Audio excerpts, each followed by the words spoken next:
Charme, mon ami, mon frère, mon rédacteur en chef, mon copain de beuverie, mon compagnon de conneries, mon camarade de Charlie. Charme, je peux l'avouer enfin et je sais que tu ne m'en voudras pas de le révéler à ta famille, tes amis, tes camarades, tes lecteurs et lectrices. Charme, mon amant. Ah, qu'est-ce qu'on s'est enculé toutes ces années. Depuis le jour où tu m'as fait découvrir les Dead Kennedys au festival Scoop en Stock à Poitiers en 1991. Je venais d'entrer, après toi, à la Grosse Bertha. Tu faisais déjà chier le monde, la terre entière dans Canicule avec Martin et Faujour. Comme point commun, nous avions l'amour du dessin de Cabu, que tu avais pu croiser chez Pollack à droite de réponse, quelques années auparavant. Nous avions aussi en commun l'amour des Simpsons, des gros yeux débiles et du jaune qui remplit les visages. Comme différence, j'habitais Tours et toi, Pontoise. Pontoise que j'ai appris à aimer à travers toi, tes parents, Michel et Denise, ton frère, Laurent, devenu un copain, et tes potes d'ici, avec lesquels tu as commencé tes premières conneries, tes premiers dessins. Charme. Qu'est-ce qu'on s'est fourré de rire à chercher des idées ensemble toutes ces années à Charlie. Putain, Charles, le nombre de dessins que tu aurais pu faire cette semaine. Oh là là. Non mais tu peux pas te rendre compte, là, c'est un peu con. Mais si tu avais vu ça, tu en aurais dessiné des conneries, tu en aurais usé des stylos, tu en aurais rempli du papier, scié du bois, tu aurais rasé l'Amazonie à toi seul. J'en imagine déjà un dessin de Charb.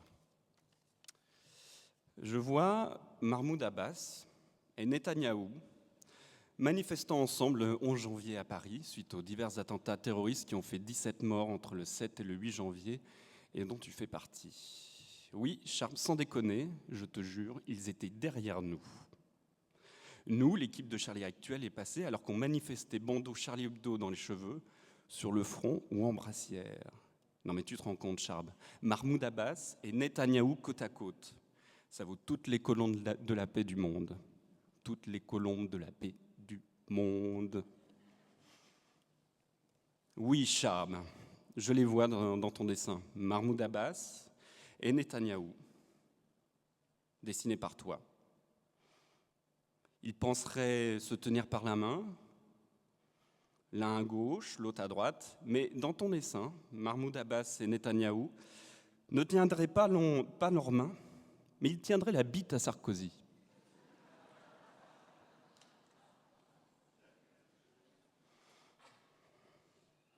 Je vois bien la tête de Mahmoud Abbas, les yeux ronds, la moustache intriguée.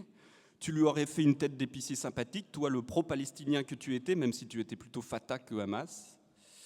Netanyahou, dont tu détestais la politique colonisatrice, aurait lui eu un seul œil ouvert. Mais surtout, on aurait été pliés de rire, nous Français, en voyant la gueule de Sarkozy, tout sourire et carnassier, mais loser quand même.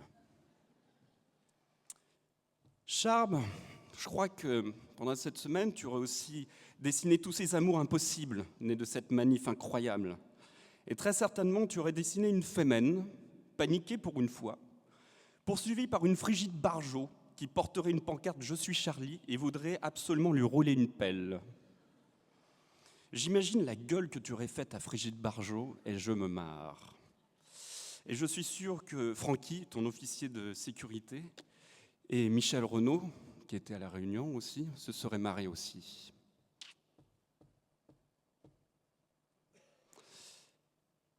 Charb, tu aurais fait d'autres dessins. Je pense que tu aurais aussi dessiné Marine Le Pen.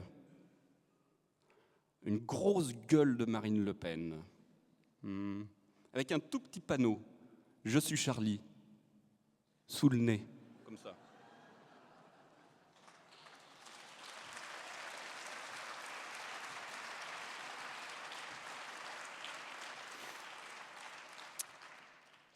Alors, je pense que Richard Malka, notre avocat, aurait gueulé « mais on va avoir un procès, etc. » Et tu aurais répondu « on s'en fout cette semaine, personne ne pourra nous faire de procès, même les fascistes.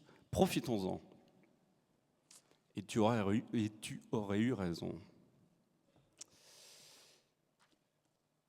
Je pense que tu aurais aussi dessiné le pape, qui nous chie dans les bottes, qui dit « on ne peut pas, j'ouvre les guillemets, on ne peut pas insulter la foi des autres, fermez les guillemets, alors que toi, comme nous tous, toi l'athée, respectais la foi de chacun, mais moquais avant toute chose toutes les institutions religieuses qui nourrissent l'obscurantisme. » Bon, là, j'ai pas trouvé le gag que tu aurais fait avec le pape, mais tu l'aurais trouvé, j'en suis sûr. Et la colère aurait fait place au rire. Ça, c'est certain. Peut-être aurais-tu aussi dessiné la foule devant les kiosquiers, qui ressemblait à une caricature des queues devant les magasins en Union soviétique. Toi, le communiste de cœur, qui restait anarchiste de critique. Ou pas. Ou pas. Tinius, qui a bu Wolinski honoré, l'aurait peut-être fait avant toi, ce dessin, cette échappée, cette couve. Je ne sais pas ce que tu aurais fait sur la fusillade elle-même. Une chose est sûre, les Kalachnikov, toi, tu les aurais dessinés parfaitement. Pas comme ce que l'on voit sur les milliers de dessins que l'on reçoit depuis. Tu étais à cheval sur certains principes. Tu détestais la guerre, mais il fallait bien dessiner les uniformes et les armes. Pour dessiner les cons, il faut être très précis.